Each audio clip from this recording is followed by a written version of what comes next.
Un gusto. El gusto es mío, siempre. Pero bueno, nada, estuvimos charlando un poco con Mati sobre un poco de todo, como pasa así en Catarsis, con todo lo que hacemos en nuestros encuentros y en la revista también, es un poco de todo, de lo que vaya surgiendo y de lo que a uno le va despertando. Al fin y al cabo, lo que estuvimos hablando y lo que vamos a tratar de valorar en esta charla, darle foco a la expresión de las emociones, y que uno pueda expresarlo como más le guste, sin ningún tipo de limitación, que en este caso hablábamos del término escucha activa. Escucha activa es cuando uno, claro, exactamente pone a disposición todos los sentidos de otra persona para que esta persona pueda abrirse y expresar esto que vos decís. Y es cierto, esto no debería haber limitaciones, salvo lo que vos dijiste anteriormente, que es el tema del otro, ¿no? Claro está que todas las emociones son importantes, igualmente válidas, pero la forma en que elijo expresarlas, eso ya queda bajo mi decisión y eso me pone en un plano de ser responsable o no con aquello que siento, que es lo que vos decís, la mirada hacia el otro, ¿no? La revista Catarsis, que es esta que está acá, es autogestiva, es libre y gratuita, no tiene ningún fin de lucro, así que todo esto es independiente, por eso también es todo un poco improvisado, también un poco a lo que va la revista. Me gustaría que te presentes. Dale. Y que presentes también el librito que está ahí. Dale. Y comuniques un poco a lo que te dedicas y lo que haces. Dale. Bueno, gracias Andresito, gracias a todo el equipo de Catarsis también por esta maravillosa invitación. Mi nombre es Matías. Soy psicólogo, recibido en la Universidad Nacional de La Rioja, psicólogo organizacional, es mi título base. Creo que la psicología es mi espacio, es donde mejor me desenvuelvo, entre otras oficios y tareas más que tengo en mi vida. Me especialicé en lo que es educación emocional y escuelas, hace ya unos años también, y venimos trabajando con un proyecto de mi autoría que se llama Educando Emociones, un proyecto que ha nacido justamente acá, en Tierra Belicha, y hemos tenido la oportunidad de irlo regando, por así decirlo, en varias localidades del interior de Belén, luego en varias provincias y también en varios países latinoamericanos. Así que esa quizás es una de las tantas cosas que me enorgullece de este proyecto, que ha tenido una muy buena acogida, una muy buena recibida por parte de la gente y ha servido también para hacer catarsis. Mira vos qué interesante la palabra que nos convoca hoy en día. También en el ámbito laboral me he especializado en lo que es riesgos psicosociales en el trabajo, a través de un posgrado. Y por último, ya quizás una de las tantas cuestiones en las cuales me he encaminado como un objetivo personal y también para poder traer nuevos conocimientos que puedan complementar la tarea que venimos haciendo, obtuve mi maestría en lo que es neurociencias. De 10, Mati, de 10. También.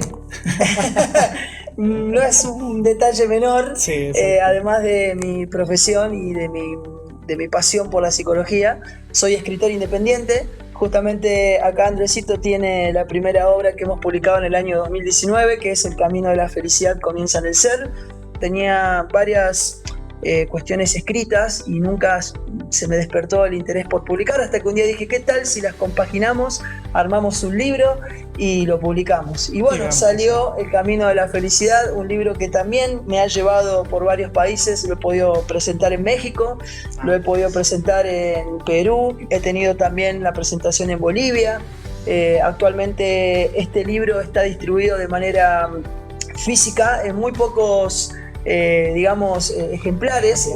La mayor distribución fue a través de ebook online, que también es una cuestión que viene de la mano de la tecnología y por qué no también de la mano de los costos. En Argentina estamos viviendo un momento bastante complicado, por eso es muy valorable el tema de poder imprimir una revista y poder hacer eso, como decía Andresito, con ganas, con el corazón, con mucho pulmón. Y seguir manteniendo la tirada, ¿no? Esa obligación que uno tiene de poder compartir y llevar la información. Con el libro pasa lo mismo, así que creo que la versión digital es una versión que nos ha permitido llegar aún más lejos. Yo sé que los lectores, como lo somos, porque compartimos eso en común, amamos el olor al libro, ¿no? Es una de las tantas cosas que cautiva. A ver, hay otra forma de escritura que es la que uno le sale en el día a día y es la que quizás nosotros tratamos de encontrar en esta revista. Y que obviamente, o sea, tu libro también me nutrió un poco de eso, encontrarme con libros así como los tuyos que te cuentan las cosas tan fáciles, y y cosas simples que son complicadas para entender a veces porque es muy subjetivo, ¿viste? Es muy de lo que vive cada uno, Claro. pero justamente el lector lo que hace es traerlo a su lugar y darle otra valoración, que es lo que tratamos de proyectar. Y hablando de lo digital, también tenés otro libro que está digital. Exactamente, en el año 2020, ahí pegadito a lo que fue El Camino a la Felicidad, hemos comenzado en realidad a trabajar en el segundo libro, que es Tari Pachicuy, y que fue publicado en el 2021, ¿sí? 2 años después del Camino a la Felicidad. Tari Pachicuy ya es un término que a muchos les cuesta pronunciarlo. De hecho, cuando me preguntan, ¿y tu segundo libro? Ese que no me puedo acordar cómo se llama, me dicen, ¿no? Y yo ya sé que es Tari Pachicuy. De hecho, es un término quechua, tiene origen quechua y que quiere decir descubrirse a sí mismo. Es un término que yo conocí en Perú cuando estuve ahí y me cautivó muchísimo, al margen de que me costó un poquito aprenderlo. Una vez que lo aprendí dije, wow, este tiene que ser el título de un libro. Por más que sea difícil, la palabra dice muchísimo. En Tari Pachicuy contamos historias también, pero esta es quizás una novela, el libro, de 2 jóvenes, entre otros más, que van cruzando la vida de estos 2 jóvenes justamente, y que tiene que ver con los descubrimientos que hacemos. Descubrimientos que muchos de esos son fortuitos, son descubrimientos azarosos, quizás tengamos en mente ir detrás de algo y en ese camino de búsqueda terminamos encontrando algo que es mucho más valioso a lo que nos habíamos predispuesto a encontrar en un comienzo. Eso justamente recibe un nombre que también es igualmente atractivo, como es el caso de las serendipias, ¿no? Esas serendipias que uno va encontrando y que de hecho muchos descubrimientos e inventos de la humanidad han nacido gracias a serendipias. Entonces las serendipias son justamente estas oportunidades, por así decirlo, que están ocultas y que nos permiten descubrir. Pero descubrir en este caso, ¿qué? Porque podemos descubrir muchas cosas. Descubrirse a uno mismo. Por eso el Tari Pachicuy dice, es encontrarse a uno mismo a través de una serendipia. Y también lo relaciono mucho con la revista. Ahí está. Se está relacionando todo ya. Esto es la magia del destino, el karma, como quieras llamarlo. Sí, son como muchas cosas que, por ejemplo, yo también me encontré en la revista Catarsis, un montón de gente con un montón de talento que quizás uno no lo descubre porque no se animan, ¿viste? Porque uno con la escritura también queda muy expuesto. Claro. No sé cómo habrá sido tu recorrido, el camino ese antes de publicarlo. De lo que puede significar eso, creo que el hecho de mi persona, por el cual me he inclinado hacia la escritura, es la trascendencia. Esto de decir, bueno, nuestra esencia como seres humanos es lo que más o menos se va a mantener indeble y se va a mantener sin muchas modificaciones, porque es algo que nosotros, si bien construimos, es algo que nos caracteriza y que de alguna manera va a seguir siendo esa la esencia. Se va a esconder detrás de muchas apariencias y se va de alguna manera a camuflar, pero cuando uno se anima a indagar va a descubrir que la esencia está ahí, es esa.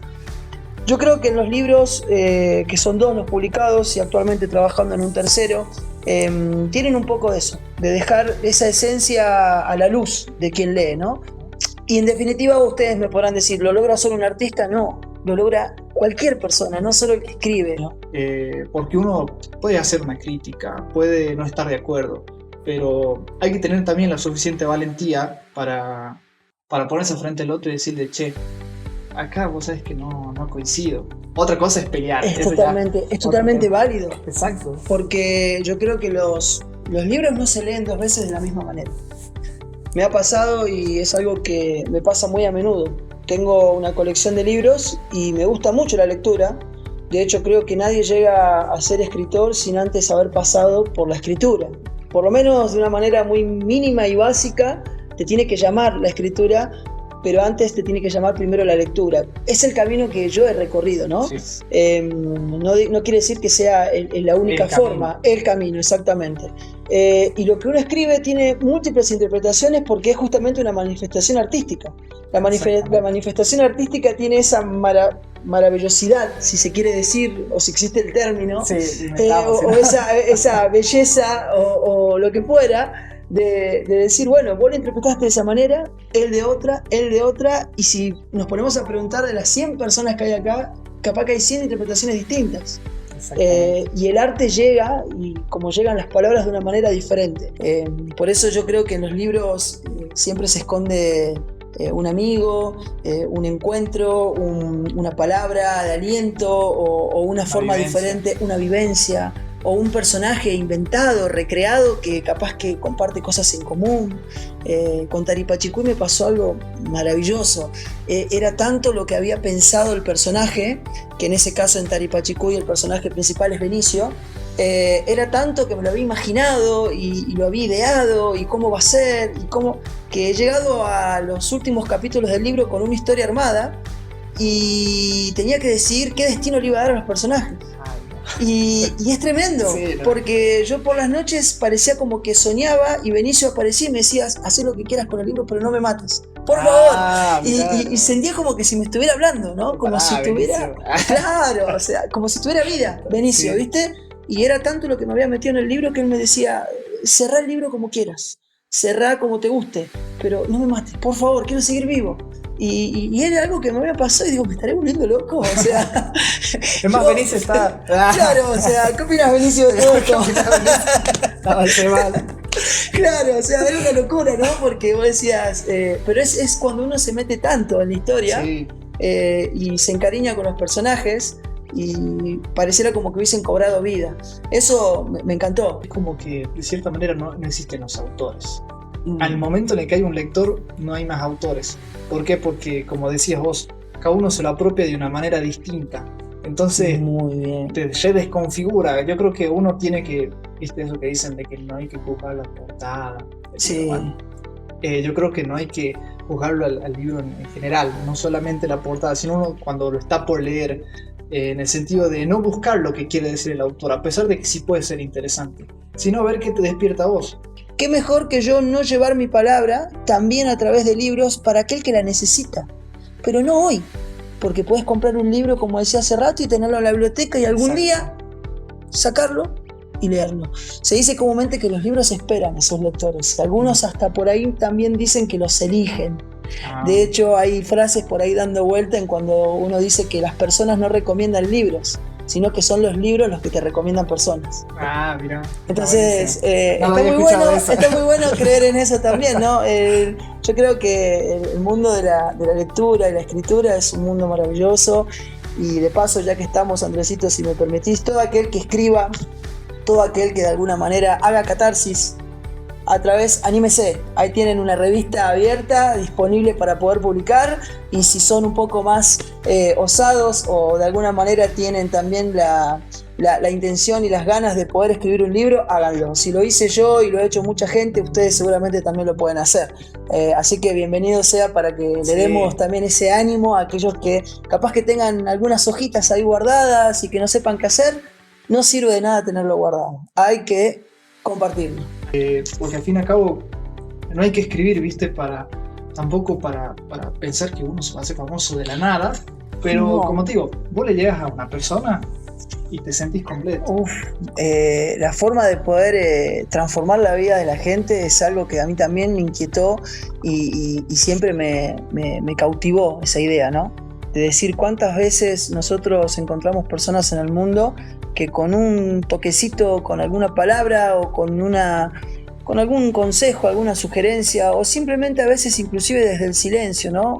Mostrando lo que hacen, cómo lo fueron haciendo, son realmente momentos en los que vos decís, es hoy y mañana seguramente va a ser diferente, porque este momento me ha cambiado totalmente.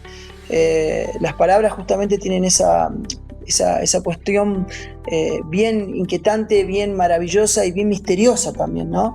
De cómo una misma palabra puede generar múltiples efectos. Para mí, entonces, justamente las palabras son amorfas y nosotros, en definitiva, somos quienes decidimos qué hacer con ellas. Procuren siempre elegir las palabras para dar aliento y llevar caricias y abrazos.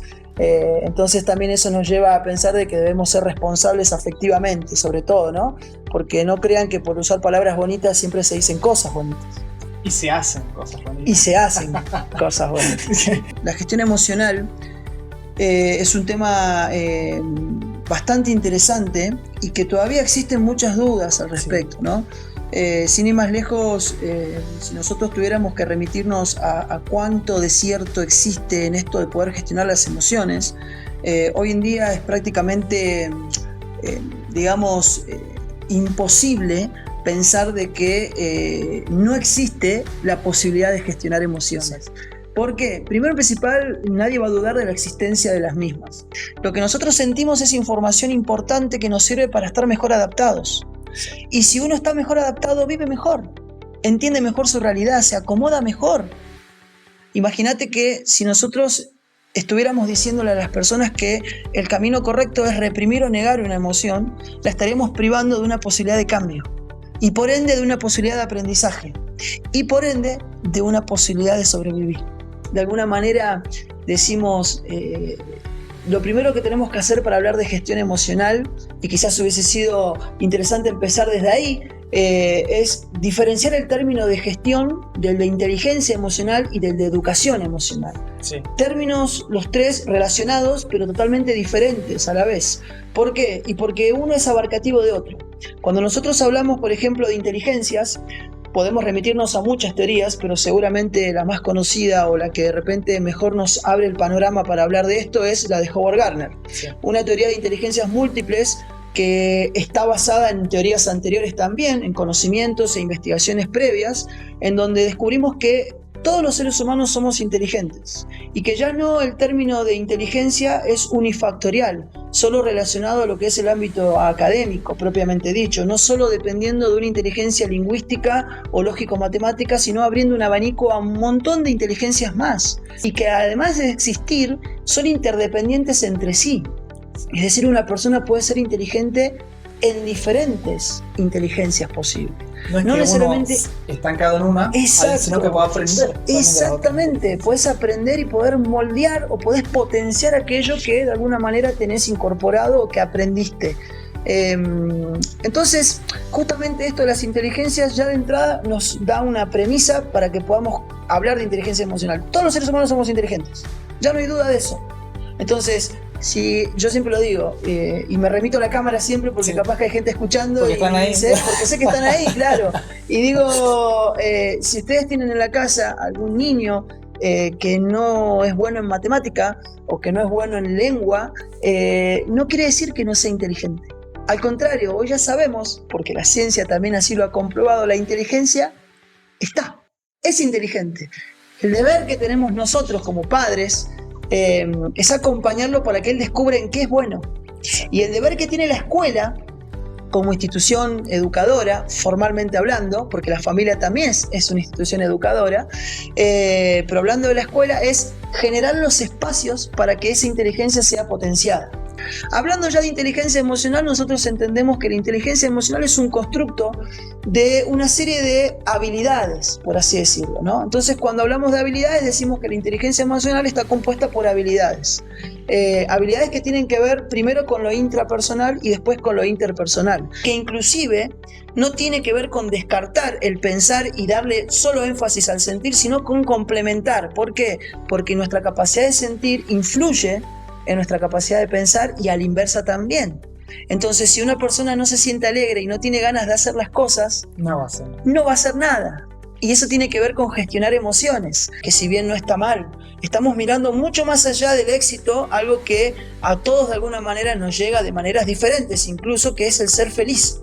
Estamos pensando en que la educación nos puede brindar herramientas no solo para lograr el éxito, que tiene que ver con la productividad, con sentirse útil, con insertarse laboralmente en el mundo, que no está para nada mal, insisto, pero sí tiene que ver con ser feliz, con mucho más. La vida no es solo producir y trabajar, la vida es mucho más que eso. Digamos, persona que piensa igual, persona que piensa diferente, pero lo diferente siempre es bienvenido.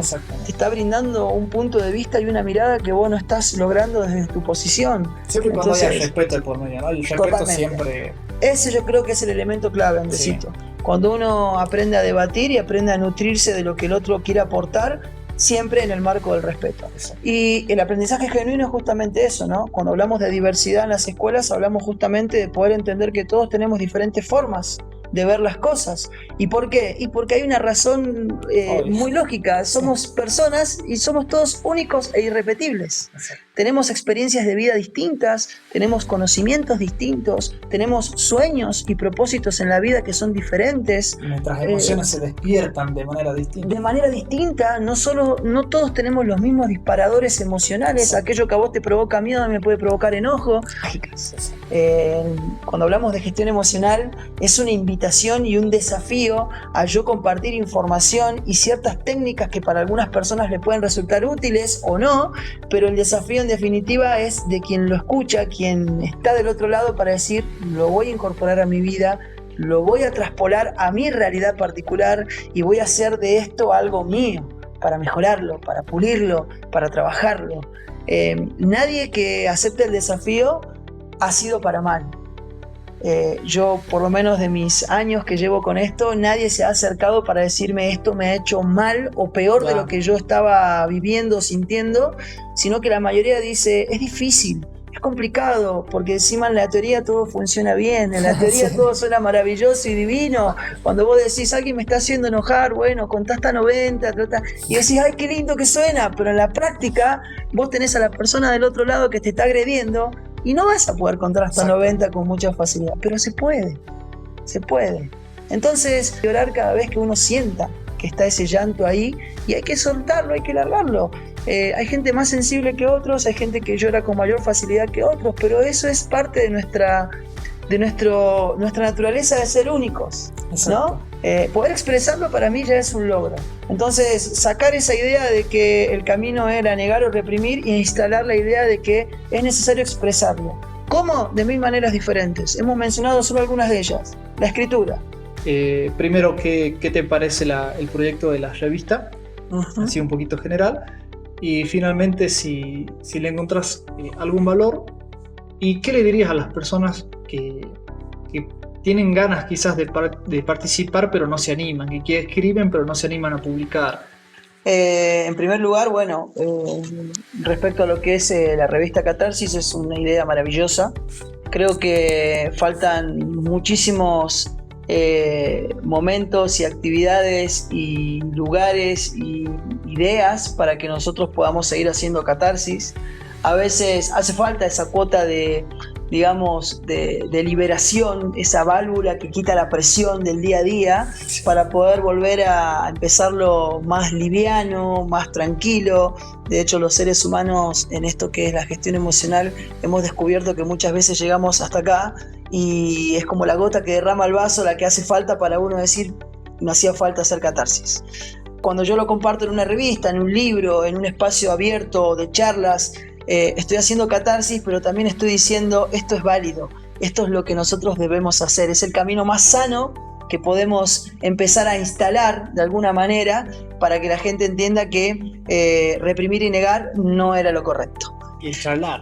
Y charlar que es maravilloso, conocer gente nueva, expresarlo, debatir, saber que no necesariamente el otro para encontrarme tiene que pensar igual que yo. Solo que a muchos se lo toman a la tremenda porque no miden las consecuencias que pueden tener estas palabras y esos actos. Entonces, si nosotros de alguna manera nos permite expresarnos de 1000 maneras diferentes, tengamos mínimamente en cuenta que lo que yo hago, digo, puede afectar a otro.